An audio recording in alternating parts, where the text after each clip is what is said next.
लिए अलग से नहीं पैदा करता, उसी अनाज में से वो भी खाता है, चाहे सब्जी हो चाहे कुछ हो।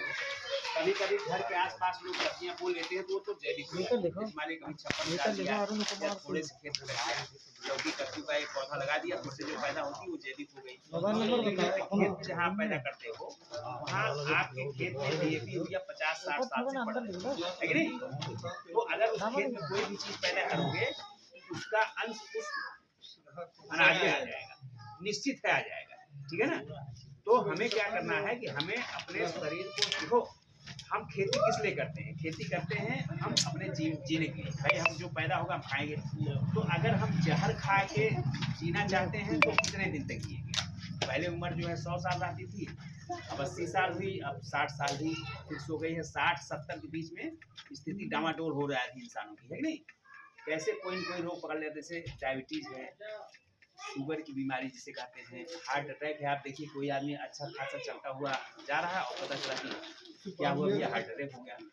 ये सब चीज़ें खान पान से हो रही है। और सबसे बड़ी बीमारी जो है कैंसर की है। आप देखिए गांव में भी, कोई भी गांव ले लीजिए, कहीं न कहीं कोई न कोई 1-2 मरीज कैंसर के मिल जा रहे हैं और फिर वो ठीक नहीं होता है। औरतों को तमाम सारी बीमारियां हो रही हैं। एक समय ऐसा आ जाएगा कि मतलब कि पुरुष के अंदर, औरतों के अंदर, मतलब ये खान पान से बहुत सारी व्याधियां आ जाएंगी कि हमारा जो है जनरेशन ही चलना मुश्किल हो जाएगा। ये विदेशों की चाल थी, विदेशी लोगों की, कि हमको आज़ाद करके गए, उसके बाद हमको केमिकल खेती देख चाहिए। और आज भी जो भी केमिकल आप खेती में प्रयोग कर रहे हैं सब विदेशी कंपनियां हैं। ये आपको नहीं मालूम होगा, हो सकता है आप ये सोचते हो हमारे देश में ही बन रही है, नहीं। ये सारी कंपनियां कोई जापान की हैं, कोई अमेरिका की हैं, कोई फ्रांस की हैं, कोई जर्मनी की हैं। उन्हीं के प्रोजेक्ट यहाँ लगे हैं, वही केमिकल बनवाते हैं और केमिकल बना करके आपको दे रहे हैं कि आप अपने खेतों में प्रयोग करो और इससे आपका उत्पादन बढ़ेगा। लेकिन आपका उत्पादन तो बढ़ेगा, एक समय आएगा उत्पादन नहीं बढ़ेगा, आपका अपना उत्पादन कम हो जाए, मतलब आदमी की संख्या कम हो जाएगी। भाई जब हम रोग से 50 साल में मर जाएंगे, 60 साल में, और हमारी माताएं बहनें जो है बच्चा नहीं पैदा करने की क्षमता रहेगी, तो कैसे आप पढ़ेंगे, है नहीं।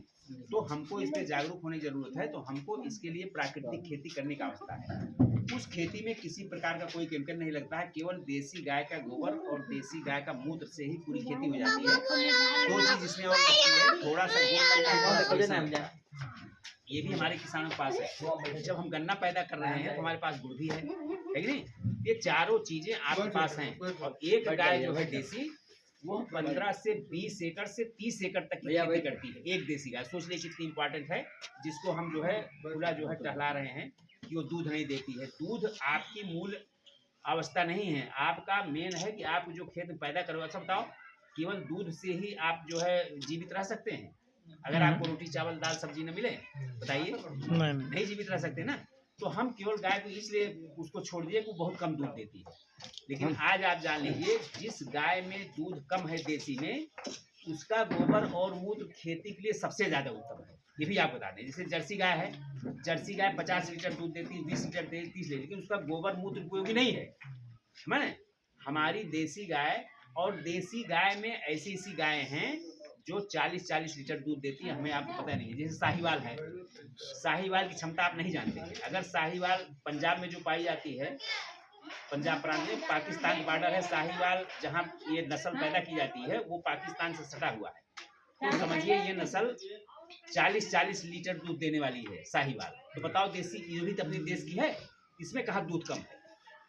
गिरी गाय का दूध जो होता है और मूत्र, दोनों में सोने का अंश पाया जाता है। गिरी गाय आप जानते हैं, जो गुजरात की है, जिसके कान ऐसे लटके रहते हैं, और बहुत सीधी गाय होती है। अब वहाँ अपने देश में, यहाँ प्रदेश में भी लाना शुरू कर दिए हैं लोग गुजरात से। इसमें जो है सोने का अंश पाया जाता है। इसका गोबर और मूत्र सबसे ज्यादा उपयोगी होता है।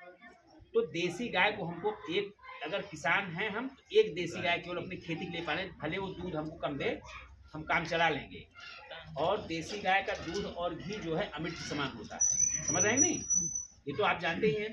तो इससे कैसे, देखिए, इससे हम खाद बनाएंगे 2 प्रकार की, एक गीली खाद बनाते हैं, एक सूखी खाद बनाते हैं। और इसी गोमूत्र से हम इंसेक्टिसाइड बनाते हैं, जो फसलों में कोई कीड़ा लगता है। और एक चीज़ और बता दें, जब आप ये प्राकृतिक खेती करेंगे, इसमें फसल में कोई रोग होगा और न ही कोई कीड़ा इसको नुकसान पहुंचा सकता है, समझ रहे हैं ना।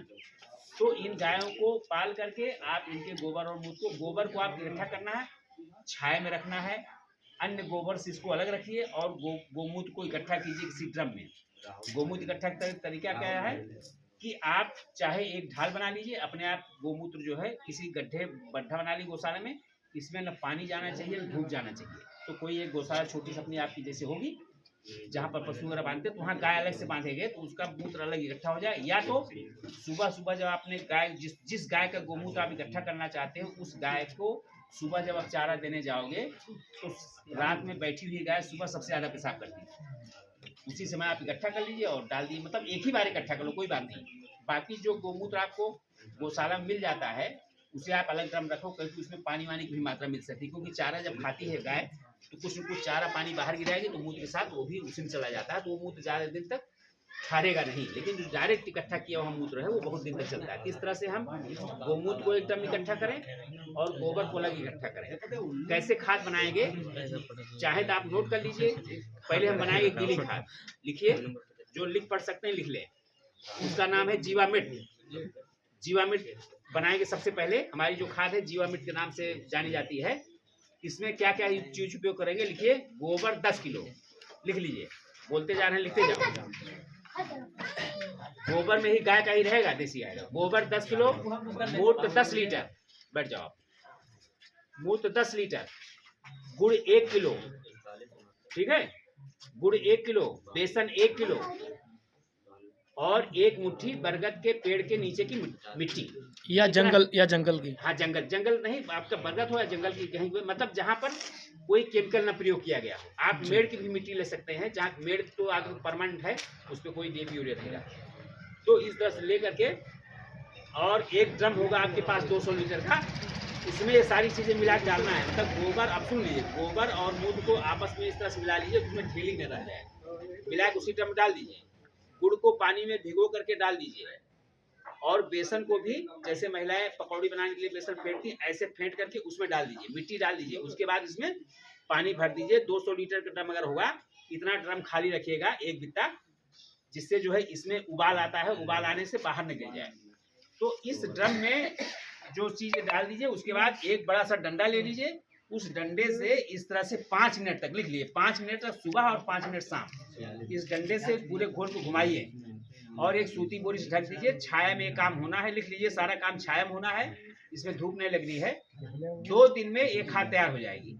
ये खाद जो है 200 लीटर खाद है, यह 1 एकड़ खेत के लिए होती है, पर्याप्त है। और इसे 1 हफ्ते के अंदर अपने खेत में डाल देना है सिंचाई के साथ।